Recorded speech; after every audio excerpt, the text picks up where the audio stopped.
इस वक्त मैंने बात करनी है कुछ हैप्पी मूड की, सैड मूड की, जो कि अक्सर हमारा रहता है, जिसकी कोई भी परेशानी जो हमारे जहन में चल रही हो, ज़ाहिर है उसके हमारे मूड पे बहुत सारे असरात होते हैं। लेकिन हम समटाइम कोई ऐसी चीज़ देखते हैं कि जिसको देखते ही हमारा जो सैड मूड है वो अच्छे मूड में तब्दील हो जाता है। और अक्सर ऐसा होता है कि हम अपने फ़ोन पर दौरान स्क्रॉलिंग कोई ऐसी चीज़ देख लेते हैं जिससे हमारे चेहरे पर स्माइल आ जाती है, हम थोड़ी देर के लिए अपनी परेशानी भूल जाते हैं। या फिर हम कोई ऐसी मौसीकी सुन लेते हैं जिसको सुनते कि एकदम हमें कुछ पुराना याद आ जाता है तो हम मुस्कुराने लगते हैं। तो ये जो मोबाइल फ़ोन है ना, इसके जो असरात हैं हमारे मूड पर, इस पर आज हमने बात करनी है कि इस वक्त साइकोलॉजिस्ट है, NLP ट्रेनर हैं, बिस्मिल्लाह परवेज़ मेरे साथ मौजूद हैं। बहुत शुक्रिया बिस्मिल्लाह, thank you so much for your time. Thank you so much for inviting. सभी की निगाह आपके इस शॉल पर है जिस पे बहुत कुछ लिखा हुआ है। जी, आज थोड़ा डिफरेंट करने का दिल था तो आज ये शॉल भी साथ में ज़बरदस्त ज़बरदस्त। अच्छा, मुझे ये बताइएगा अभी जो मैंने एक तमहीद से बताया है कि मोबाइल फ़ोन के असरात जो हमारे मूड पर है, मूड स्विंग्स हमारे जो हमारे इर्द गिर्द वालों को बर्दाश्त करने पड़ते हैं, मैं चाहूँगी उस पर थोड़ी सी रोशनी आप डालिए। इस चीज़ का कितना किरदार है उसमें? वैसे अब हमारे साथ ही है ये जो एक डिवाइस है ना, ये हमारी पूरी दुनिया बन चुकी है। अब हमारा दिन इससे स्टार्ट होता है, हमारा दिन इससे ख़त्म होता है, हर टाइम ये हमारे हाथों में ही होता है और फटाफट हम कुछ ना कुछ इस पर देख रहे होते हैं। हर चीज़ के कुछ फ़वाइद होते हैं और कुछ नुकसानात होते हैं। फ़ायदे भी बेशुमार हैं कि आपके बहुत सा जो टास्किंग है वो इसी के अंदर ही हो गया, एक किस्म का कंप्यूटर ही आपने लेके आपकी हर चीज़ इसमें चल रही है। लेकिन नुकसानात जो हैं इसके ज़ायद इस्तेमाल के वो बढ़ चुके हैं। उसमें सबसे पहला जो है कंट्रीब्यूटर कि हमारा जो मोबाइल का ज़्यादा इस्तेमाल है उसमें स्ट्रेस बहुत आ गया है, एंजाइटी बहुत आ गई है और इंसान जो है वो एंशियसनेस की जो फीलिंग है, स्टेट है, उसमें कांस्टेंट रहता है। क्योंकि 2-2 मिनट बाद जो एक होता है ना कि आपको एक फटाफट आपको नोटिफिकेशन देखनी है कि कौन, किसी ने मुझे मैसेज तो नहीं किया, किसी ने कमेंट्स तो नहीं कर दिए, किसी ने कोई मेरा व्हाट्सएप तो नहीं आ गया, तो आप कॉन्टीन्यूसली इसको चेक कर रहे होते हो। तो ये आपकी मेंटल हेल्थ के ऊपर बहुत ज़्यादा इसका जो है वो असर होता है और मनफी असरात अब ज़्यादा होने लग गए हैं, जिस पे अब अवेयरनेस भी हो रही है, बात भी हो रही है। सो मोबाइल अच्छा भी है और अगर उसका ज़्यादा इस्तेमाल शुरू हो जाए तो वो हमारी ज़िंदगी को मुतासिर भी कर रहा है। बिल्कुल आपने सही कहा। अच्छा, इसका जो सबसे बड़ा मैंने इफेक्ट देखा है ना, वो ये देखा है जो हम अक्सर इसी फ़ोन पर देख रहे होते हैं कि लोग ज़ाहिर है इस हवाले से बात करते हैं, पिक्चर्स शेयर करते हैं। अब वो वक्त था कि जब हम देखते थे कि इर्द गिर्द से नेबरहुड में जो रहने वाले हैं वो भी आके टाइम स्पेंड कर रहे हैं हमारे साथ। बहन भाई रात में, शाम में जब अपने कामों से वापस आ गए, मिल के बैठ रहे हैं, आपस में तबादला ख्याल हो रहा है, एक दूसरे के दुख दर्द आपस में शेयर किए जा रहे हैं, पेरेंट्स को पूछा जा रहा है। अब तो ये माहौल है कि अगर मियाँ बीवी भी एक कमरे में अकेले मौजूद है तो शौहर ने अपना फ़ोन पकड़ा हुआ है, बीवी ने अपना फ़ोन पकड़ा हुआ है, आपस में बात नहीं हो रही। जी, और अगर बात हो भी रही है तो वो ये देखो ये मैंने क्या देखा है, ये देखो ये मैंने क्या देखा है। बिल्कुल, ये कितना नेगेटिव है और इसके असरात क्या हैं? बहुत नेगेटिव है। एक तो हम जो है वो आइसोलेशन में जा रहे हैं, सबके साथ होते हुए भी अकेला महसूस करना, लोनलीनेस की फीलिंग आना। ये सबसे बड़ी बात ये होती है कि जब 4 लोग, पहले आपने जिस तरह बड़ी प्यारी बात की है कि पहले लोग होते थे कम से कम डाइनिंग टेबल पे साथ बैठते होते थे, खाना खाते थे, एक टाइम स्पेंड करते थे, एक दूसरे के बारे में जानते थे। लेकिन अब जो है क्योंकि बिल्कुल ही उनका इंगेजमेंट ये होती है कि वो मोबाइल फ़ोन्स पे लग जाते हैं, जिससे एक इसको कहते हैं सोशल आइसोलेशन, इसको आइसोलेट कर रहे हैं। आप सबके साथ होते हुए भी अकेला महसूस करना इसको, और वो आप ये लीड क्या करता है स्ट्रेस में, डिप्रेशन में।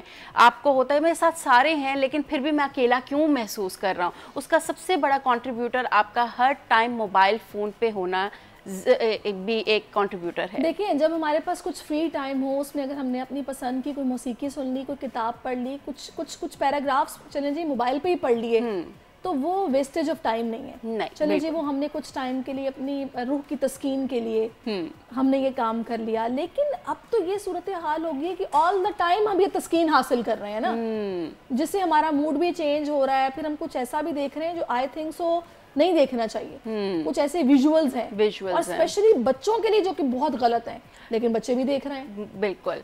हमारे ना एक होता है ग्रेटिफिकेशन, फ़ौरन हम लोग को एक चीज़ चाहिए अपना मूड को एलिवेट करने के लिए।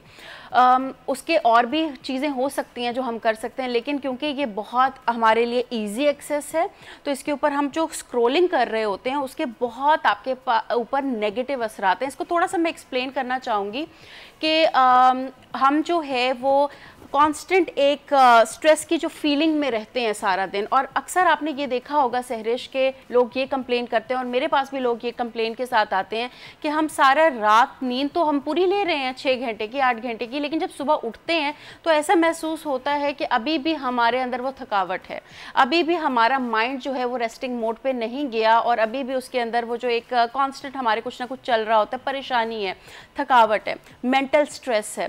उसकी सबसे बड़ी बात जो है ये जो हमारे देख रहे हैं व्यूवर्स, उनके लिए एक टिप शेयर करना चाहती हूँ कि इवन आप जो है वो हमारा अक्सर आपने देखा है सहरिश, रात को जब हम सोते हैं तो सारे कामों से फारिग होने के बाद जब बिस्तर पे लेटते हैं तब भी मोबाइल सामने रख के हम स्क्रॉल कर रहे होते हैं, और वो वीडियोस धड़ाधड़ हम जो तो सो जाएंगे, नींद आएगी तो सो जाएंगे तो करते हैं। हमें ये चीज़ महसूस हो रही होती है कि हम अपने आप को स्ट्रेस फ्री कर रहे हैं, हम अपने आप को रिलैक्स कर रहे हैं, लेकिन आपका माइंड ये नहीं जानता कि वो रिलैक्स हो रहा है, क्योंकि कॉन्स्टेंट जब उसके सामने विजुअल्स आएंगे, इंफॉर्मेशन आएगी तो इंफॉर्मेशन ओवरलोड हो जाता है, और जब वो ओवरलोड होता है ऑब्जॉर्व करनी है, और वो उसको नहीं पता कि आप रिलैक्सेशन के लिए देख रहे हो या इंफॉर्मेशन के लिए, वो तो काम समझ के सब कुछ कर रहा है, और जब वो कांस्टेंट उसको मिलता जा रहा है, डंप करता जा रहा है, उसके बाद जब सोते हैं तब भी आपका माइंड जो है वो एक्टिवेट रहता है, डीप स्लीप आप नहीं ले पाते, तो अच्छा इसमें मैं बस आपको एक बात बताऊं, अब आजकल के जो बच्चे हैं स्पेसिफिकली मैं उनकी बात करूंगी, वो पहले वक्त था कि जब पढ़ाई से फारिग होते थे तो बोलते थे जी हम खेलने जा रहे हैं, अब हमें खेलना है, मम्मा मैं बोर हो रही हूँ, मैं बोर हो रहा हूँ, अब मुझे खेलना है। अब बच्चे मोबाइल मांगते हैं कि मैं बोर हो रहा हूँ, थोड़ी देर के लिए मोबाइल दे दे, मुझे गेम खेलना है। फिर वो गेम कब उस ऐप को क्लोज किया और कब दूसरी ऐप खुल गई आपको नहीं पता। पेरेंट्स को इतना विजिलेंट होने की जरूरत है, उनका वो हैप्पी डोपामिन रिलीज होता रहता है, वो देखते रहते हैं। और इससे एक सबसे बड़ी प्रॉब्लम जो हुई है वो ये हुई है कि आपकी कंसंट्रेशन का जो लेवल है वो इतनी जल्दी वो डाइवर्ट होती है कि आप एक चीज से बहुत जल्दी बोर हो जाते हो, क्योंकि आपको आदत पड़ चुकी है स्क्रॉल करके डिफरेंट चीजें देखने की और एक्साइटेड रहने की, इंटरेस्ट आपका डेवलप रहता है। आप अब आजकल के बच्चों को देखें वो थोड़ी देर काम करेंगे, अब नहीं हो रहा है काम, अब कुछ और चाहिए, अब कुछ और चाहिए। उसकी भी यही वजूहात हैं। सबसे बड़ी ये कि बच्चा जो है वो बच्चा पैदा होता है 7 साल की उम्र तक जो देखता है इर्द गिर्द होते हुए वही सीख रहा होता है। आपने ये देखा है छोटा सा बच्चा होता है, इसके अंदर अब मैं ये नहीं कहूँगी कि माओ का कसूर है या कुछ है, हमारे का कसूर है, आप क्यों नहीं कहेंगी, माओ का कसूर है, माओ का कसूर है। बच्चे जब देखते हैं कि पेरेंट्स हमें टाइम देने के बजाय अपने फोन में लगे हुए हैं तो वो यही बोलते हैं कि आप भी तो देख रही हैं, क्योंकि अवेयरनेस नहीं है ना। मैं इसलिए कह रही हूँ कसूर, इसलिए मैं उनका नहीं मान रही क्योंकि किसी ने अवेयरनेस नहीं दी कि बच्चे के साथ क्या हो रहा है। जब फिर आप जो है वो ऑफकोर्स आपने अपने कामों में लगे होते तो हम गैजेट्स पकड़ा देते हैं बच्चों को। गैजेट्स से पकड़ाते हैं तो पहले ये होता था हमारे टाइम में कि हमको फिजिकल एक्टिविटी में इन्वॉल्व होते थे, कहीं गेम्स में लग जाते थे, कुछ और देखते थे। अब बच्चा जो है वो टैब पे होता है या फिर वो मोबाइल फ़ोन पे होता है, उसके सामने बहुत सी ऐसी इंफॉर्मेशन आ रही होती है जो उसके एज के मुताबिक नहीं है। वो कार्टून से कब वो जो है वो ऐसे कंटेंट पे चला गया यूट्यूब पे आपको नहीं पता चलता। तो ये माँ बाप का चेक एंड बैलेंस ज़रूरी है, लेकिन उससे पहले ज़रूरी है कि माँ बाप को भी अवेयर किया जाए कि आप बच्चे को जो चीज़ दे रहे हो कम से कम उसका रिस्ट्रिक्ट करो टाइम। अगर आप पूरे दिन में 1 घंटा आप उसको दे दो जिसमें वो गेम खेल ले, लेकिन बाकी उसको आप जो है वो फिजिकल एक्टिविटीज़ में इन्वॉल्व करो। So the awareness factor is missing. बिल्कुल आपने सही कहा है। अच्छा अब इसमें एक चीज़ और भी है, मैं चाहूँगी थोड़ी बड़ों की भी हम बात करें ना। अब जो बड़े हैं वो इस चीज़ को किस तरह से ले रहे हैं, उनके पास तो अवेयरनेस भी है लेकिन उसके बावजूद वो घंटों इस फोन पे गुजारते हैं, 24 घंटे उनके पास होता है। मैंने ऐसे पेरेंट्स देखे हैं जो अपने कामों से फ्री होने के बाद अपना फोन नहीं देखते, वो नेक्स्ट डे जब उठेंगे फिर अपना फोन देखेंगे कि भाई अब मेरा काम शुरू हो गया है। लेकिन अब ये क्या फ्रस्ट्रेशन है, हम मेंटली इतना स्ट्रेस में है कि हमें और किसी जगह से रिलीफ नहीं मिल रहा तो हम इसी में तलाश कर रहे हैं। मैं बड़ों की बात कर रही हूँ। बिल्कुल, क्या फैक्टर्स इसमें इन्वॉल्व हैं? इसके अंदर ये फैक्टर इन्वॉल्व है कि अब जब हमने कुल कायनात ही इस चीज़ को बना लिया है तो इसी के ऊपर ही हमारे सोशल मीडिया प्लेटफॉर्म्स भी हैं, इसी के ऊपर ही हम न्यूज़ भी देखते हैं, इसी के ऊपर में लगे हुए कौन क्या कर रहा है, कौन क्या कर रहा है, हम क्या कर रहे हैं पहले ये तो देखिए। बिल्कुल, इससे डिप्रेशन बहुत ज़्यादा हो रहा है। क्योंकि जब आप देखते हो कि सोशल मीडिया की एक लाइफ है, ठीक है सहरिश, उसके ऊपर हर कोई सैड चीज़ नहीं लगाएगा, हर बंदा अपनी परफेक्ट पिक्चर लगाएगा, फिल्टर्स के साथ पिक्चर लगाएगा, अपनी लाइफ को बेस्ट ऑफ द बेस्ट दिखाएगा। जब एक आम आदमी जब उसको देखता है तो उसके अंदर वो ख्वाहिश पैदा होती है कि काश मेरी भी ज़िंदगी ऐसी हो, काश मैं भी यही रहन सहन रखूँ, काश मैं भी यही खाना खाऊँ, जो लाइफ वो जी रहा है वही मैं जीऊँ, या अचीवमेंट्स उसकी भी मुझे वही मिले। तो जब होता है वो एक फीलिंग ऑफ, आई थिंक इसको आप ये कह रहे हैं कि आप डिप्राइव फील करना लग जाते हो, अनग्रेटफुल हो जाते हो कि यार उसकी ज़िंदगी ऐसी है, या फिर आप खुद एक दौड़ में लग जाते हो कि मुझे भी वैसा ही करना है। ये जो दौड़ है ना, और ये मोबाइल फ़ोन का ये, इसको कैंसल आउट करने का ही टिप मैं अब देने लगी हूँ कि आप कैसे कर सकते हो।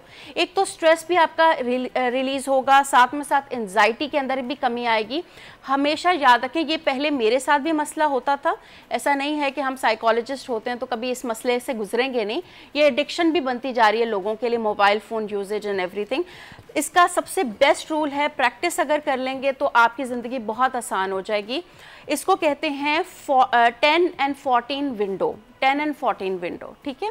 इसके अंदर करना क्या होता है कि आम आपका जो है वो सुबह के टाइम, जब आप सुबह उठते हैं, जो ही आपकी आंख खोली, सबसे पहला हमारा काम होता है हम अपना मोबाइल फ़ोन उठाते हैं और उस पर सारे ईमेल्स देखते हैं, और हमें लगता है कि हम वो तो अपने आप को वो कर रहे हैं ना, अपडेट कर रहे हैं। आपने अपना मोबाइल 1 घंटे तक हाथ भी नहीं लगाना।